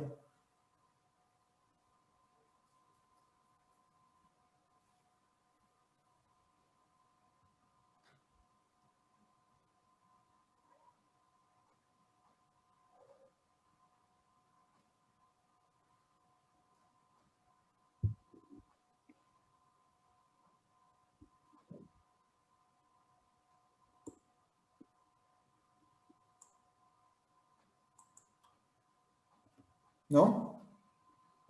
No, profe, Bueno, Ruiz, no entonces recuerdo. presentate el próximo llamado. Las funciones financieras son las de emitir letras del tesoro. ¿Sí? Mm. Si bien no es una facultad propia de la tesorería que tiene que recaudar y pagar y custodiar, de acuerdo a su objeto, le dan esta facultad de emitir deuda. ¿Sí? Y las letras del tesoro lo que tienen eso son deuda a muy corto plazo, ¿sí? Le dicen deuda flotante, que lo que busca es cubrir diferencias estacionales de caja. ¿Sí? Yo qué sé, yo tengo que cobrar, hoy tengo que pagar sueldo, pero dentro de 20 días recién voy a cobrar unos impuestos. Entonces le habilita a la tesorería a pedir deuda, colocar estas letras del tesoro, que es deuda pública a muy corto plazo, y después recatarla dentro del año calendario. ¿Sí? Todo ese procedimiento, que es un poco más complejo, son las funciones financieras que tiene la tesorería. ¿Sí? Igual no te preocupes, presentate el próximo llamado, siempre así, una unidad y después algunas preguntas generales sobre el resto. Bueno, profe, gracias. ¿Listo? Bueno, volvemos era Miers Lisi. Sí, profe, presente. Un ratito, Miers, prepara tu tema, duda, vuelvo, ¿sí? Sí, profe.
Bueno, Lizzy, disculpa la demora, ¿sí?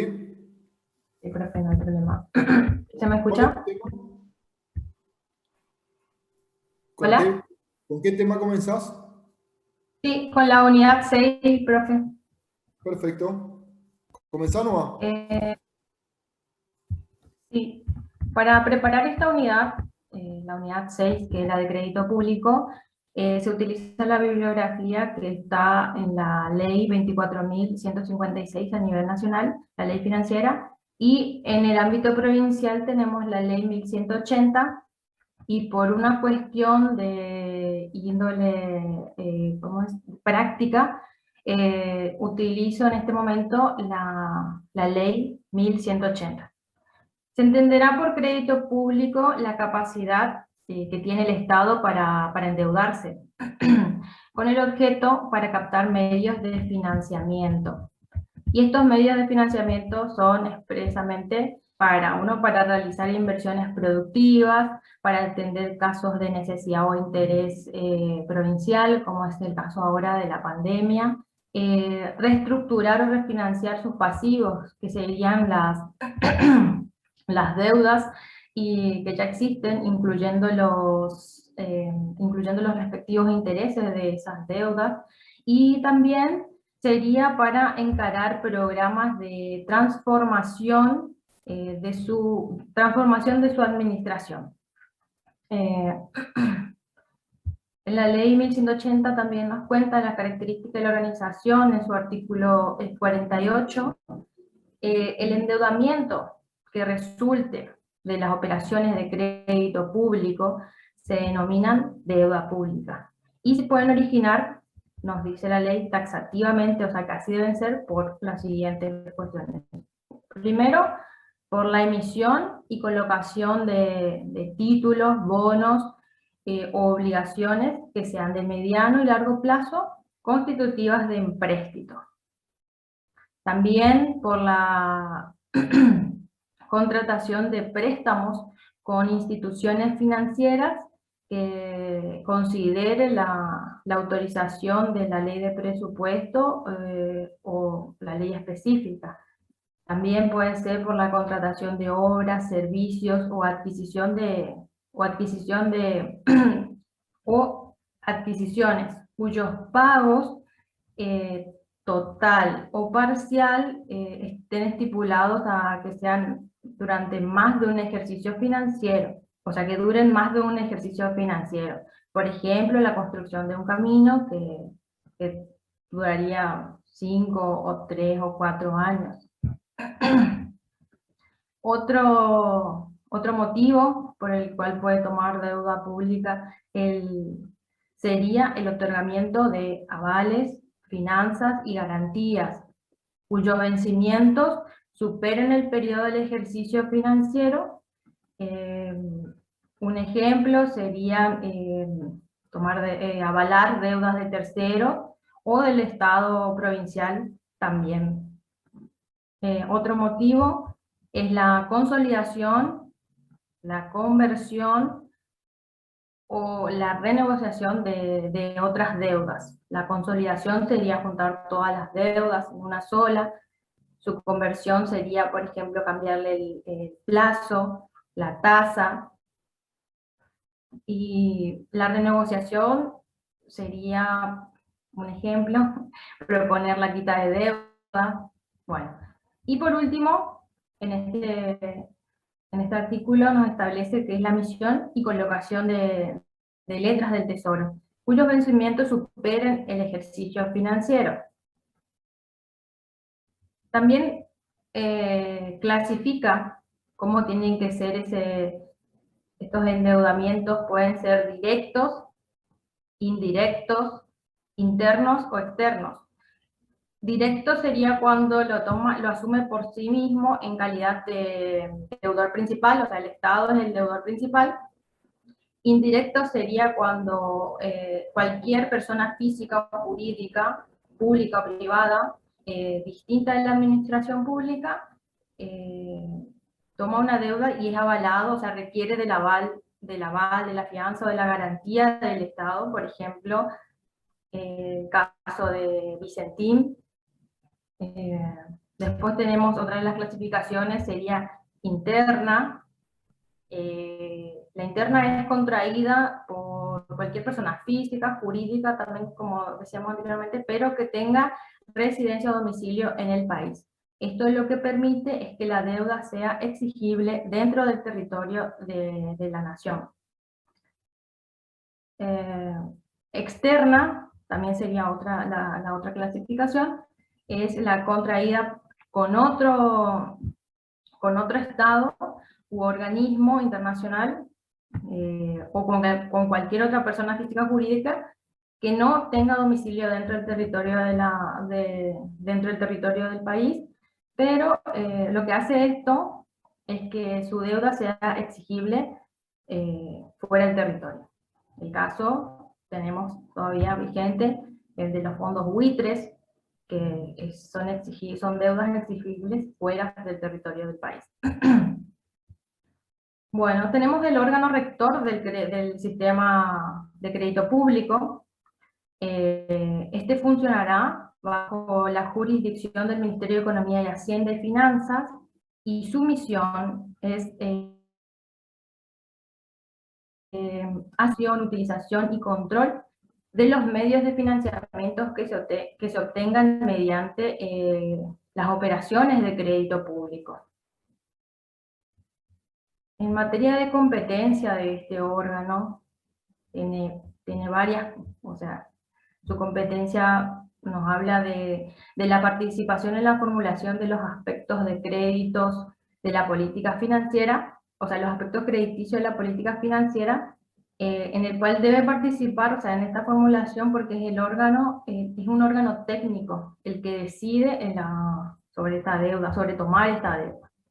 Debe analizar las ofertas de financiamiento realizadas por el sector público y debe tramitar también las solicitudes de autorización. ¿Para qué? Para iniciar las operaciones de crédito público, porque como...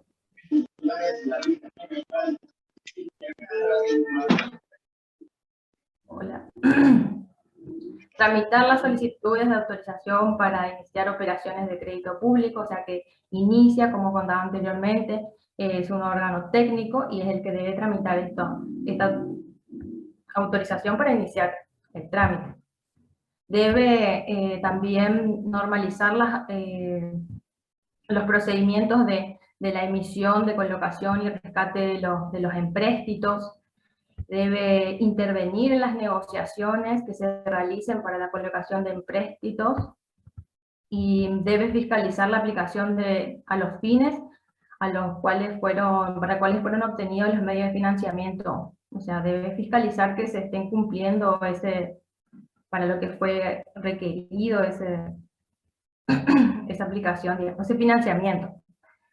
Debe mantener un registro actualizado sobre el endeudamiento público y debe formular las estimaciones, o sea, acerca de los recursos que tiene para proyecciones presupuestarias, o sea, cómo va a pagar eso que solicitó.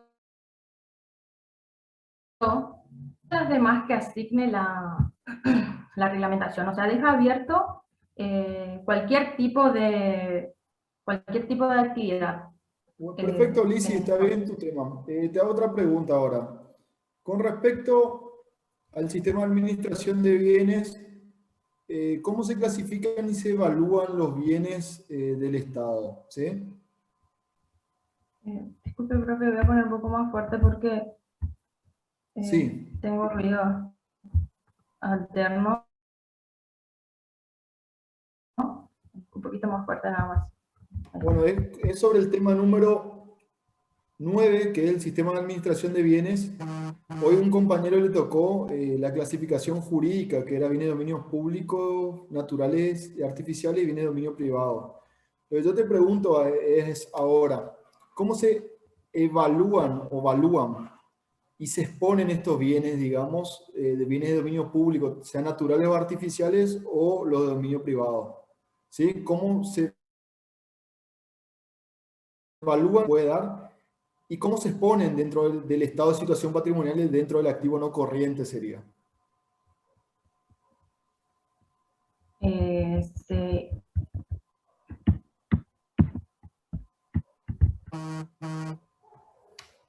sí, de la unidad 9. Sí. Se evalúan Sería el de punto 1, acuerdo a su evaluación, adquisición. inventario y evaluación de los bienes, ¿sí? Del Estado. Sí, se evalúan de acuerdo a su valor corriente.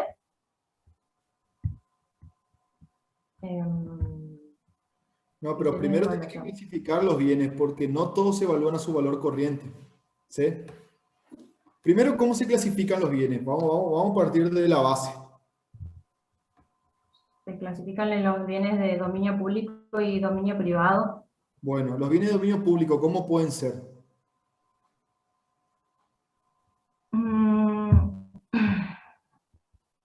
Los bienes de dominio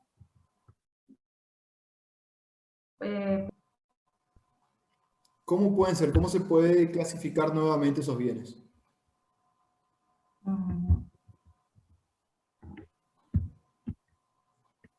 se pueden clasificar en naturales o artificiales.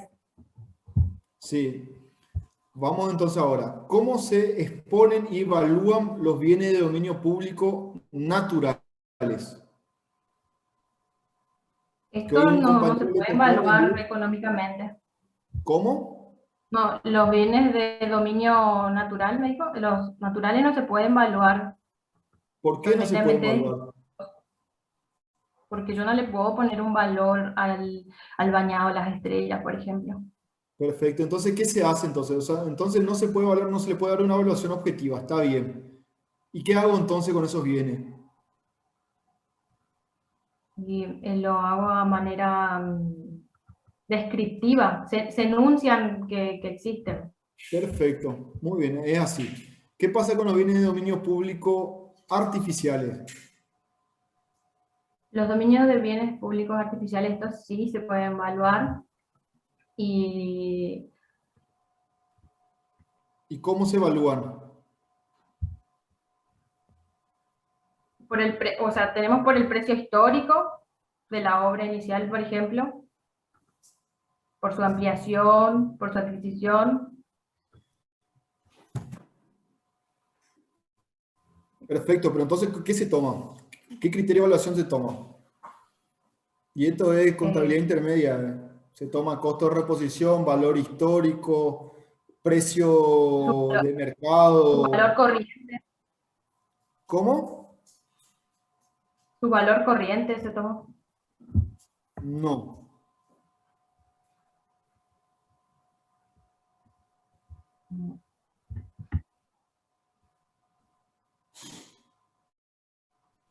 No se toma el valor corriente o el valor de mercado. En este caso no. Se toma el precio del costo del bien. No sé a qué te referí el precio del costo. Son dos cosas diferentes. El precio es lo que uno paga y el costo es el valor, sin el rédito empresarial.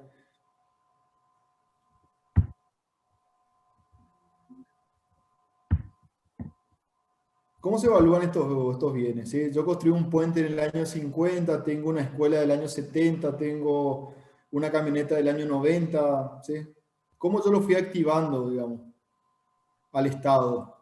Lo fui evaluando y exponiendo. ¿Sí? En la exposición sí lo puse en el activo no corriente, yo que sé, rodados, o maquinaria de equipo, rodados. ¿Sí? ¿Qué valor le puse?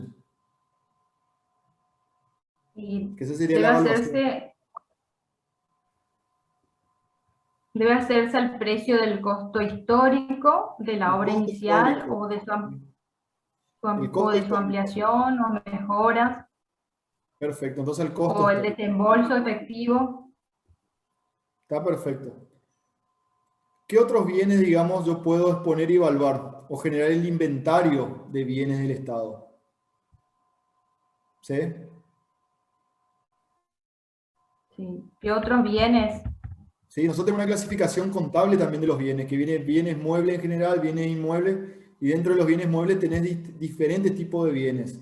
Nombrame los bienes Ah, y cómo se evalúa cada uno y se expone. sí. Tenemos los bienes muebles, que serían todo. Los bienes muebles tienen su valor de tarifa preestablecido, que el ejemplo eran las camillas. Y No, no es tan así. tenemos los bienes, ¿no? Los bienes muebles. Primero vamos a la clasificación contable que nosotros sacamos del libro de Chabanian de los bienes. ¿Sí? El criterio contable. El jurídico ya vimos, viene de dominio público, viene de dominio privado. Perfecto. Ahora vamos a los bienes de acuerdo al criterio contable. Tenemos, ¿sí? Sí, tenemos bienes muebles, Bueno, bienes inmateriales. ¿cómo se clasifican los bienes muebles? De acuerdo al criterio contable. Sí, estoy un poco confundida más. Pueden ser bienes inmuebles o bienes muebles.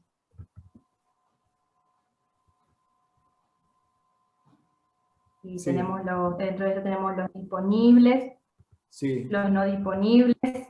Sí. Después. Tenemos los disponibles, no disponibles, los fructíferos, los no fructíferos. Perfecto. Los bienes muebles disponibles, ¿cómo se exponen y evalúan? Los bienes muebles disponibles, estos pueden ser enajenados y se exponen a su valor de venta.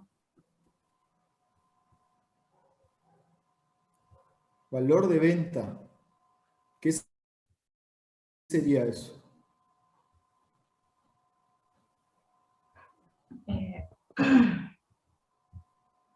O sea, que estos bienes pueden ser, o sea, pueden ser objetos de venta, por ejemplo. O sea, uno puede vender un bien disponible, por eso son Estamos hablando de enajenables. patrimonio y de inventario. Yo puedo vender a 0 pesos, digamos, a 1, a 2, el valor que yo le ponga. Pero acá estamos hablando de los bienes que son de posesión del Estado para afectado a la prestación de servicios, por eso son bienes públicos, porque sí o sí tiene que estar afectado a un servicio. Y cómo yo primero los registro, le hago un inventario, ¿sí? Yo tengo tantos bienes. ¿Y qué valor le doy a cada uno? Acordate que esto es contabilidad. ¿Sí? Yo quiero saber cuánto vale mi activo no corriente, cuántos bienes tengo. Bueno, para los bienes inmuebles disponibles, estos bienes están destinados a la venta, entonces su evaluación es basada en su precio No están destinados a la corriente o de venta. Disculpame, Miers, no están destinados a la venta. Te estoy diciendo que es para armar un inventario de los bienes que yo tengo. ¿Qué bienes tengo y cuánto vale cada uno? Yo no los quiero vender. Los puedo vender si quiero alguno de los bienes, pues no todos se pueden vender. Sí. ¿Sí? Pero vuelvo a lo mismo, no están destinados a la venta. El Estado no es una sociedad comercial o que se destina a la compra y venta de bienes. Yo tengo bienes que los compré, que no se consumen con su primer uso y están afectados a un servicio público. Ese es el patrimonio del Estado. El Estado no se dedica a comprar y vender nada, no es una sociedad comercial ni un particular que explota algo. ¿Sí? Tiene que prestar servicios públicos y necesita de bienes que no se consumen con su primer uso. Voy de nuevo a lo mismo. ¿Cómo se exponen y cómo se evalúan estos bienes? A su precio corriente de plaza. Todo vale al precio corriente de plaza o al valor de mercado. ¿Sí? ¿Cómo dijo? Que no todos los bienes del Estado se toman al valor de plaza o al valor de mercado. ¿Sí? Por ejemplo, las inversiones financieras que son un activo financiero del Estado, sí. ¿Sí? A su precio de cotización o a su precio de mercado. Por darte un ejemplo. Pero eso vos me lo tenés que explicar. ¿Sí?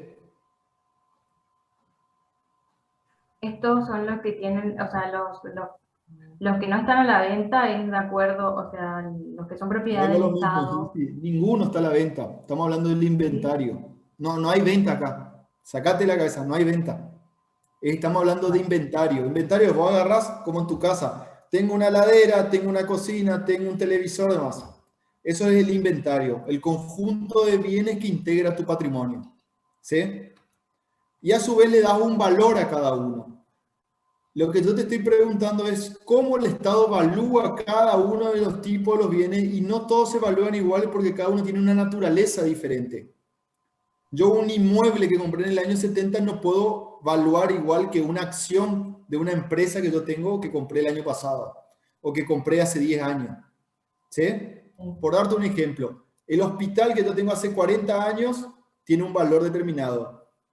Las acciones que yo tengo de YPF tienen otro valor, por más que la compré hace 10 años o 15. Ayer compré 12 movientes, 2 ganado vivo. Antes de ayer compré, por decirlo así, y lo incorporé a mi inventario, 3 ambulancias.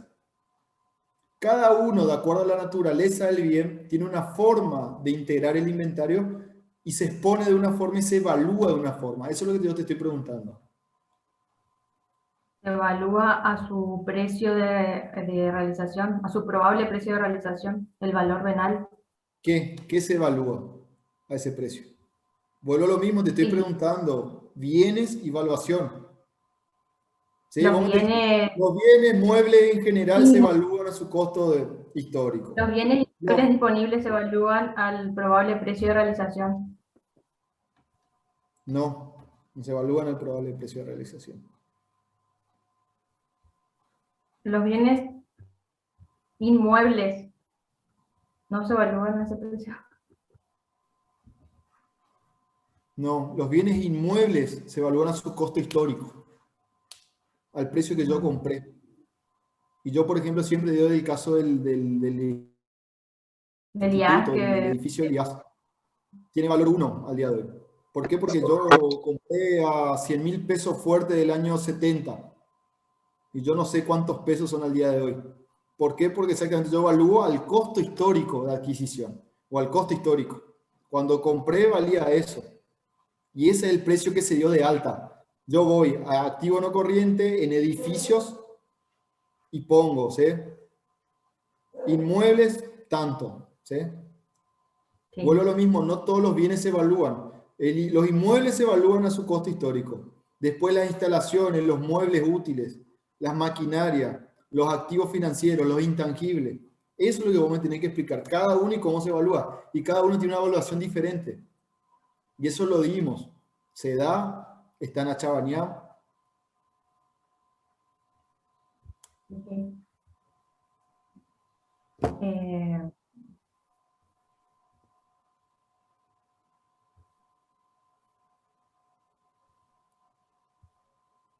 Están los bienes inmuebles disponibles, los bienes inmuebles que no disponibles.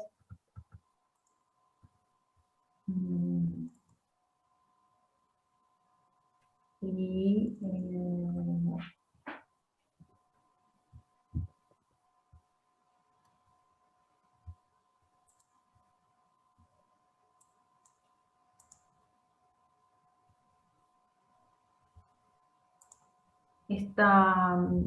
los bienes muebles, por ejemplo, tienen su valor de tarifa preestablecidos y surgen de un inventario.